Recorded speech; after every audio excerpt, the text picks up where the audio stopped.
Hello everyone, let's discuss today's The Hindu editorial page. The first article is Growth Mania Can Be Injurious to Society. In this article, the writer says that the World Economic Forum, WEF, recently highlighted India's potential as a $10 trillion economy, with Prime Minister Narendra Modi aiming for a $5 trillion economy by 2024. However, this has not materialized yet, and other political leaders have expressed aspirations for a $1 trillion economy for their states. This trend has been dominated by growth in democracies, as a democracy is meant to deliver other things. Growth is a legitimate aspiration in India, where the majority of the population is yet to attain a reasonable standard of living. However, going all out for economic size may not level the income of the presently excluded and may generate undesirable outcomes for all. Such outcomes are already evident in India, and an economic policy that privileges growth could exacerbate them. The recent growth in India has been accompanied by growing inequality, which has reached levels that make India one of the more unequal societies in the world. Government agencies appear reluctant to supply data, making it difficult to provide precise estimates of this inequality. However, the world's leading inequality researchers describe India as a poor country with an affluent elite, which augurs poorly for the country. The growth observed is unequalizing and appears to be making little difference to the income levels of the poorest. The rising tide may not be lifting all boats after all. The growth in India has been uneven, with rural wage rates being a reliable source of data.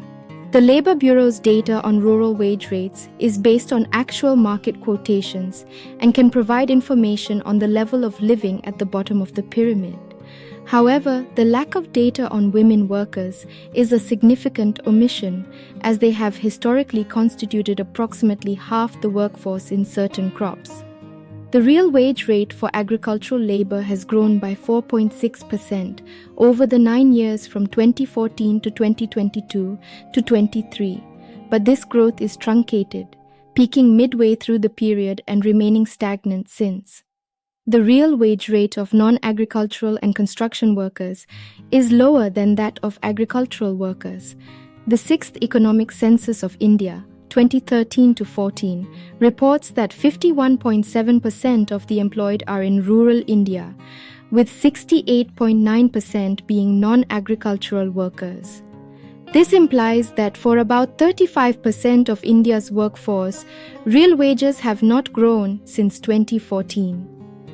Per capita income at the bottom of the pyramid is not rising, and even for the section of the rural workforce where data show an increase in the real wage rate, the increase is dwarfed by the growth of per capita income in the economy as a whole.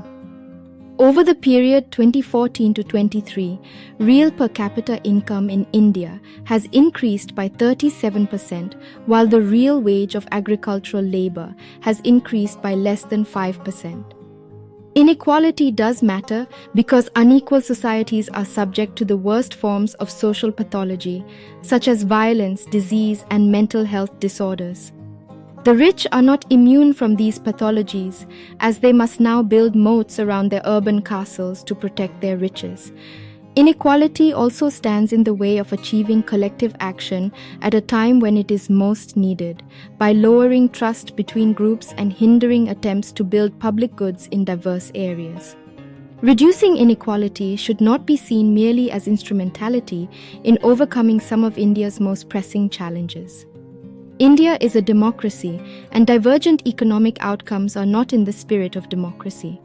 If political parties focus on maximizing the size of the economy at a time of unequal income distribution, it is unlikely that they will achieve this goal. Next article is Populism Does Not Help Public Health. In this article, the writer says that in India's bustling cities and tranquil villages, there is a silent but significant struggle on the public health front. The quiet victories of preventing diseases such as smallpox, polio, neonatal tetanus, and measles through improved sanitation and vaccines are often overlooked by leaders in a democratic setup. Many of these measures do not have much impact due to a lack of action beyond public announcements, which is almost always due to budgetary constraints. Even before being implemented, these schemes and the focus of our leaders on them divert attention from critical areas such as sanitation, disease surveillance, and public health education, which are important to maintain population health and prevent disease outbreaks. The case of dengue stands out as a classic example of prioritizing immediate response over sustainable prevention. The focus on providing emergency relief also sidelines the availability of public attention for the root causes of dengue and its long-term prevention, and the research required in vector control, vaccine development, and improvement in public health infrastructure. As a result, the current approach fails to prevent future outbreaks and strains the healthcare system. Research and development in these areas are crucial. For example, the existing dengue vaccine underscores the need for more research. Climate change is also affecting mosquito breeding and movement patterns, and public health strategies need to adapt to these changes. To borrow an idea from the architecture of India's judicial setup and the space program, healthcare will benefit from being separated from political processes. Public health decisions should be based on scientific evidence and long-term goals rather than short-term political interests. This separation will ensure that public health policies are driven by data and expertise, not electoral cycles. Civil servant Joseph Bohr's insights from 1946 into the economic and human cost of neglecting preventive health measures still rings true. Investments in nutrition programs, while not immediately visible, have far-reaching implications for health and productivity. The contemporary Prime Minister's overarching scheme for holistic nutrition, Poshan Abhiyan scheme, plans to reduce stunting by 2%, undernutrition by 2%, anemia by 3%, and low birth weight by 2% every year.